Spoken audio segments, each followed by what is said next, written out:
আসসালামু আলাইকুম।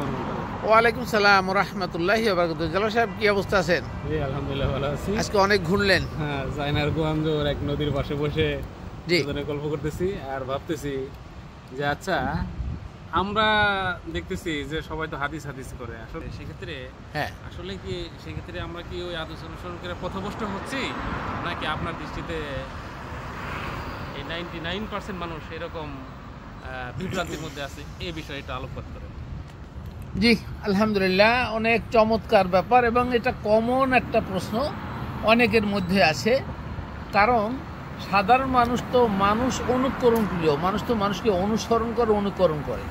কারণ ছোটবেলা থেকে আমরা মা বাবা ভাই বোন যারা যেখানে বড় ছিল তাদেরকে অনুসরণ করছি, আমরা তাই করি।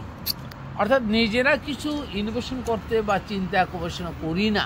এটাই হলো আমাদের মানব চরিত্রের একটা অন্যতম প্রধান চরিত্র এবং চারিত্রিক ধর্ম। এই অনুসরণ করা বা অনুকরণ করার বিকল্প যদি নিজেরা কোনো চিন্তা করতে হয়, সেটা কিন্তু চিন্তার রেখাটাও একজনকে ইনোভেশন করতে হয়। আজকে আপনি যে প্রশ্নটা করলেন যে যেহেতু 99% বা 98% লোক তারা প্রচলিত হাদিস অনুসরণ করে, কোরআনকে অনুসরণ করে না, অথবা কোরআন অনুসরণ কথা বলে ঠিকই মুখস্থ কোরআন অনুসরণ করে। আসলে কারা ঠিক, এইটার জন্য এই প্রশ্ন উত্তরে প্রথমে একটা কথা বলি। আপনার কি মনে আছে, দেখুন আমরা ছোটবেলায় দেখতাম ওই যে মৌলবীরা কিছু কিছু তাবিজের মধ্যে কোরআনের কিছু কথা উল্টাইয়ে লাগতো, আবার ঠিকই লাগতো, লেখে তাবিজের মধ্যে পুড়ে দিত। তাবিজে পুড়ে দিয়া ওইটা মাদলিটা এখানে দিত, গলায় দিত, হাতে দিত, মাজায় দিত, বলতে এই রোগের উপকার হবে। এই মাধুলির ব্যবসা করছে না?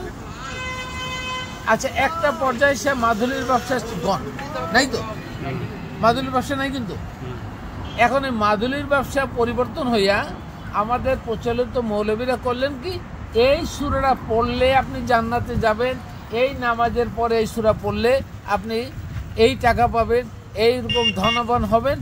মাদুলির ব্যবসা পরিবর্তন হয়ে আজকে মৌলবীরা করলেন কি, এই জায়গায় নিয়ে আসলেন।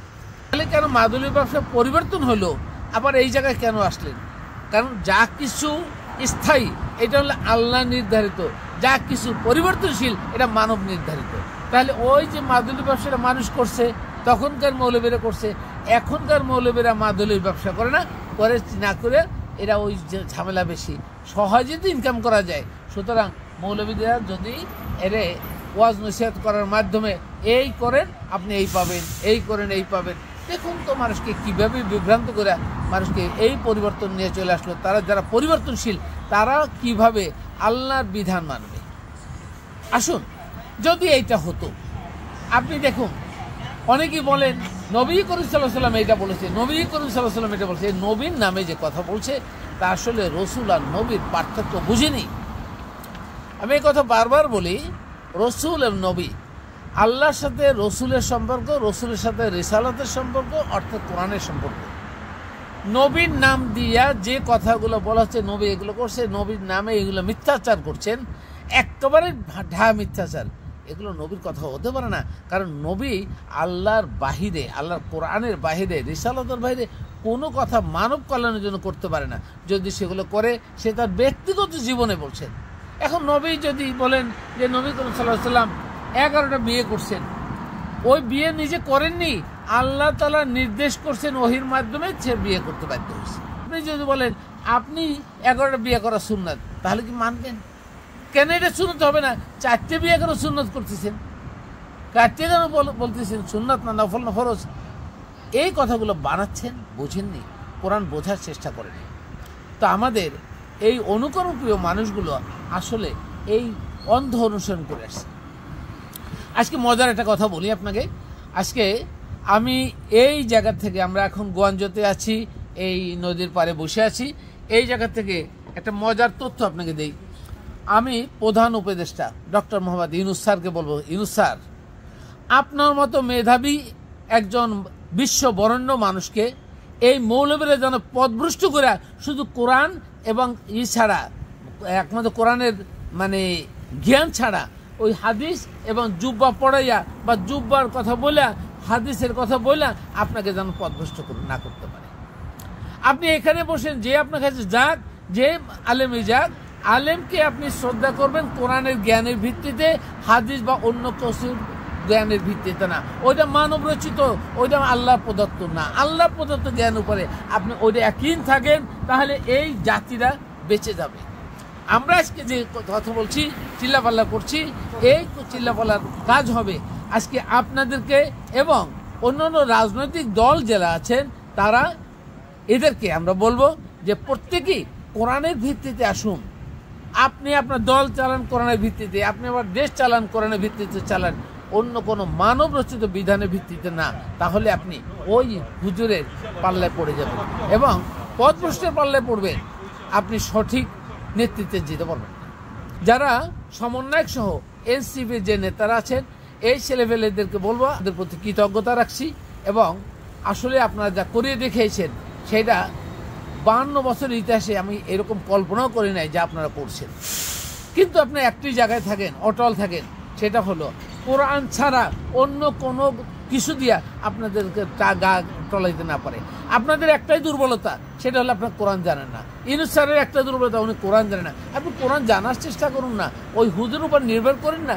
কারণ হুজুরকে যদি বলেন যে ভাই আপনাকে 5,000 টাকা দেবো বা 20,000 50,000 টাকা দেবো, আপনি আমার বদলে সালাত পড়েন, প্রতিনিয়ত সালাত পড়েন, পড়লে কি পারবে? পারবে না। তাহলে কোরআন কেন তাদের কাছে, হুজুর কাছে বর্গা দিচ্ছেন?